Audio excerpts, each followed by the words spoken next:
Assalamualaikum warahmatullahi wabarakatuh. Kami dari kelompok 2 yang beranggotakan Hilyatul Jannah. Kemudian saya sendiri Razi Rizal Permana dan yang terakhir Mas Irsyad Kemal Azani.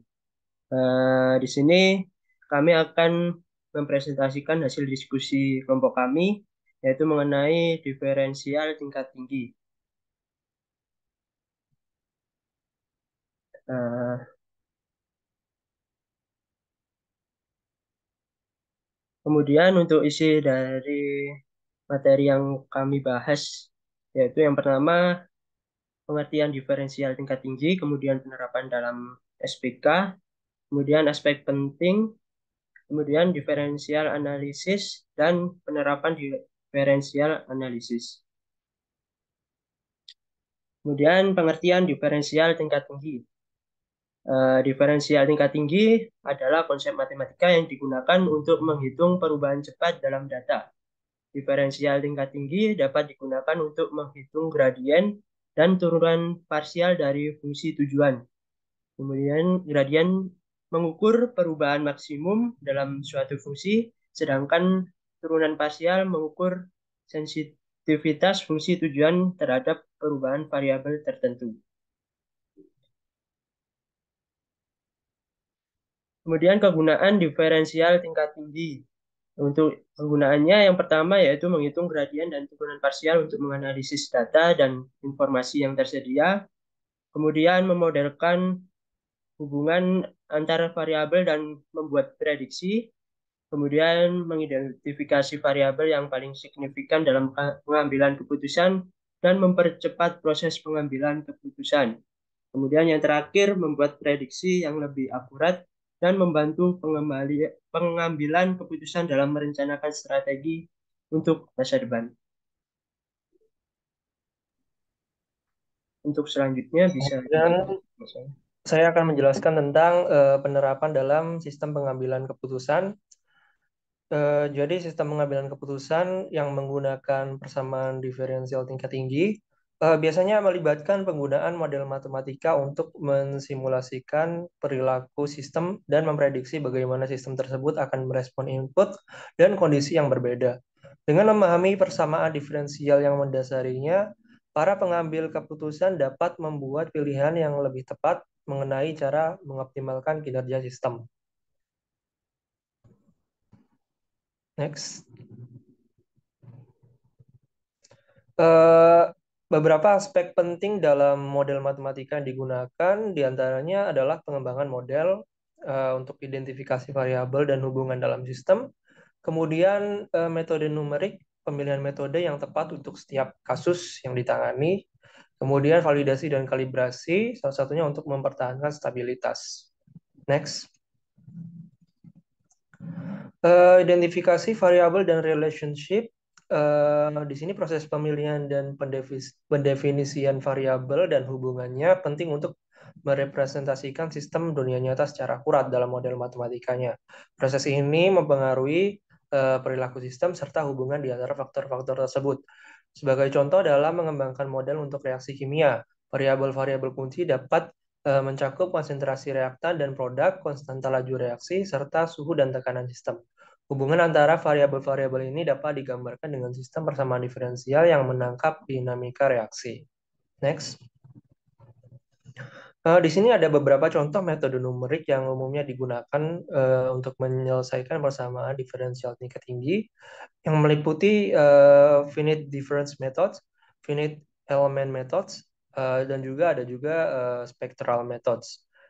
Metode-metode ini banyak dipakai dalam kegiatan-kegiatan yang mencakup uh, keilmu pengetahuan fisika atau engineering yang memiliki banyak rumus-rumus dalam melakukannya. Setiap metode memiliki kelebihan dan kekurangannya masing-masing dan pilihan metode bergantung pada masalah spesifik yang ingin dipecahkan seperti apa. Next. Persamaan diferensial yang digunakan telah disebutkan bahwa spesifik mengikuti kasus yang ingin dipecahkan seperti apa. Sehingga di sini ada contoh bahwa ketika dalam model populasi hewan, Persamaan diferensial dapat menggambarkan bagaimana ukuran populasi berubah dari waktu ke waktu sebagai akibat dari faktor-faktor seperti tingkat kelahiran, kemudian tingkat kematian, dan juga migrasi. Dalam model pasar keuangan pun dapat digunakan seperti contoh untuk menggambarkan bagaimana harga aset yang berbeda berubah dari waktu ke waktu sebagai akibat dari faktor-faktor seperti penawaran, permintaan, kondisi ekonomi, dan perilaku dari investor. Next. Kemudian ada juga konsep stabilitas di mana sebuah sistem dikatakan stabil ketika mampu mempertahankan perilakunya dari waktu ke waktu, bahkan dalam gangguan sekalipun. Dengan menganalisis kestabilan suatu sistem yang digambarkan dengan menggunakan persamaan diferensial tingkat tinggi, para pengambil keputusan dapat memperoleh wawasan tentang bagaimana mempertahankan perilaku sistem dalam menghadapi pengaruh eksternal. Next. Okay, next. Baik, selanjutnya untuk differential analysis dalam dunia bisnis, suatu organisasi atau perusahaan perlu membuat keputusan yang efektif tentang produk atau jasa yang dimilikinya. Tujuan dari pengambilan keputusan tersebut adalah untuk memilih alternatif yang menghasilkan manfaat paling besar bagi organisasi dengan membandingkan biaya dan manfaat dari alternatif tersebut. Proses menganalisis manfaat dan biaya yang terkait dengan masing-masing alternatif untuk dibandingkan dikenal sebagai differential analysis. Next. Terdapat 6 konsep utama dari differential analysis dalam mengambil keputusan. Yang pertama adalah pendefinisian pilihan alternatif, di mana di sini mendefinisikan ada beberapa alternatif yang harus dipilih untuk mengambil keputusan. Kemudian yang kedua, mengembangkan kriteria pemilihan alternatif, yaitu apa saja aspek-aspek yang akan dilihat untuk mengambil keputusan. Kemudian yang ketiga, mempertimbangkan differential cost dan differential revenue, yaitu dengan memperhitungkan biaya dan pendapatan di masa depan yang dihasilkan dari tiap alternatif. Kemudian yang keempat, memperhitungkan sunk cost, yaitu biaya yang terlanjur dikeluarkan dan tidak mungkin diubah atau dipulihkan lagi, baik produk menghasilkan keuntungan atau tidak.